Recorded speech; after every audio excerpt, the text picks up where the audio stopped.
Escorts CMD has given some very elaborate and very encouraging comments as part of their annual general meetings takeaways, and he started by lauding the government's steps and the various initiatives that they've taken for rural and agri development, and according to him they will prove to be historical. In fact, he's also said that if there is a silver lining to this dark cloud coronavirus, it has to be agriculture. So they're definitely very, very bullish in terms of their tone and the commentary as well as far as the prospects for farm equipment and agri sector are concerned.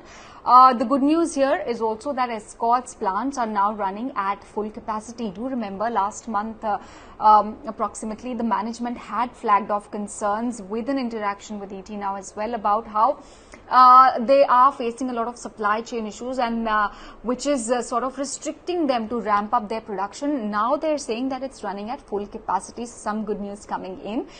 They've crossed 1,000 mark in terms of dealer count as well in India, another milestone that they've highlighted as part of the AGM commentary. Escorts has been the second fastest growing tractor company in India over the last 5 years. Most of the increase has happened in markets which are traditionally weaker. So their penetration is going up in relatively weak markets as well. They're doing well abroad also, especially the European region. They hold number 2 position in Europe among India-led exports.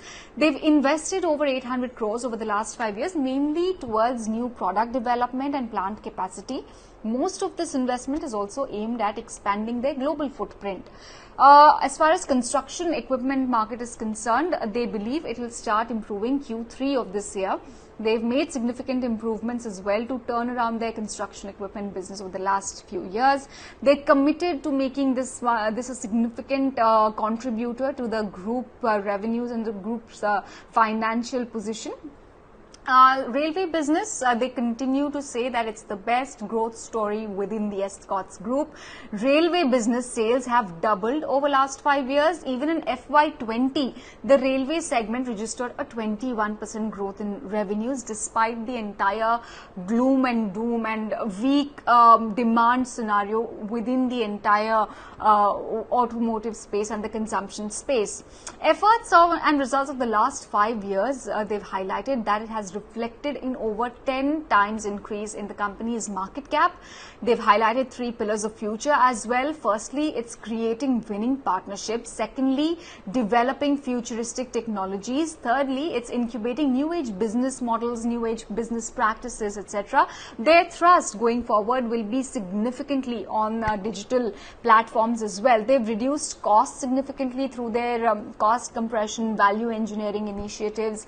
They're a zero debt company. Their cash reserves as on end of Q1 of this fiscal stand at 1,055 crores. They're aiming to turn around Escorts from a product-centric company to a solution-centric company. They're working to, in fact, they're working very stupendously, quote unquote, to achieve their Vision 2022 targets. They've also started to build their Vision 2027-28 as well. Let's see, in a few days they will release their targets, their plans and commentary for the upcoming Vision 2027-28 as well. But for now, this is the update. They're fairly confident about how the rural and agri scenario is panning out. Construction equipment, they believe will